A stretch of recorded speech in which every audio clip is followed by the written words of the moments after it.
महसूल आणि वन खात्याच्या आपत्ती व्यवस्थापन विभागाचा हा शासन आदेश 2008 मध्ये हा GR काढण्यात आल्याचं त्याच्या तारखेवरून दिसतंय।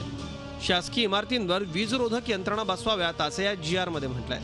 त्या GRच्या आधारे पुणे महानगरपालिकेनं 2 कोटी, सामाजिक न्याय विभागानं 5 कोटींची वीजरोधक यंत्रणा खरेदी केली। मात्र आता हा GRच बनावट असल्याची माहिती उघड झाली आहे। माहितीच्या अधिकारात मिळालेल्या माहितीद्वारे विजय कुंभार यांनी हा आरोप केलाय। ज्या महसूल आणि वन विभागाच्या नावानं हा GR काढण्यात आलाय त्याच विभागानं अशा GRचा त्यांच्या रेकॉर्डमध्ये आढळ होत नसल्याचं म्हटलंय। पालिकेला विचारलं होतं की हा GR आला कुठून, त्यांना नीट सांगता आलं नाही। त्यांनी सांगितलं ठेकेदारानेच आम्हाला दिला आहे। हे दिल्यानंतर त्या GR बद्दल शंका आली, कारण त्याच्यावर संकेतांक नव्हता।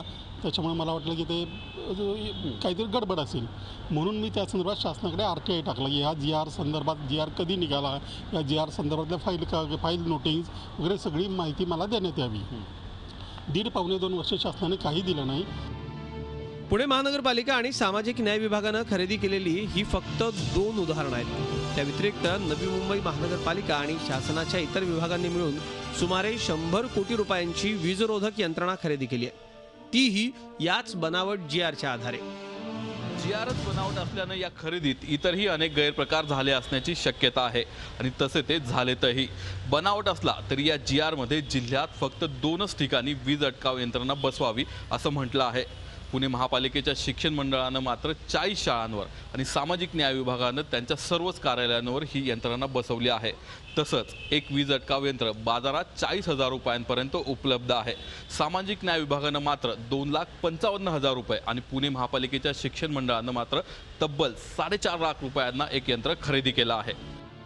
त्यातही देशी बनावटीची यंत्रच खरेदी करावीत असा कायदाच आहे, पण ही वीजरोधक यंत्रणा विदेशी बनावटीची आहे।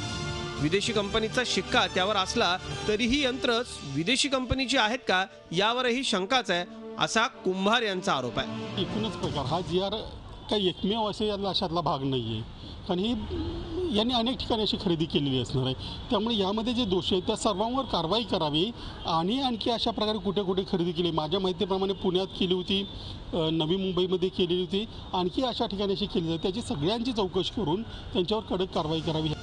बनावट GRच्या आधारे सामाजिक न्याय विभागानं केलेली खरेदी तसंच इतर विभागांनी केलेली खरेदी टाळता आली असती, कारण पुणे महानगरपालिकेच्या शिक्षण मंडळाच्या खरेदीनंतर विजय कुंभार यांनी मुख्यमंत्र्यांना पत्र लिहून हा विषय कळवला होता। कुंभार यांनी जानेवारी 2015 मध्ये मुख्यमंत्र्यांना या विषयावर पत्र लिहिलं।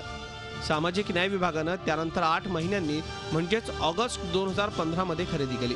म्हणजेच मुख्यमंत्र्यांनी दखल घेतली असती तर पुढची खरेदी टाळता आली असती, असं विजय कुंभार यांचं म्हणणं आहे। आता तरी यावर सरकारनं कारवाई करावी अशी अपेक्षा व्यक्त होतीये। Nitin Patankar, Zee media, Pune. Zee 24 तास रहा एक पाऊल पुढे।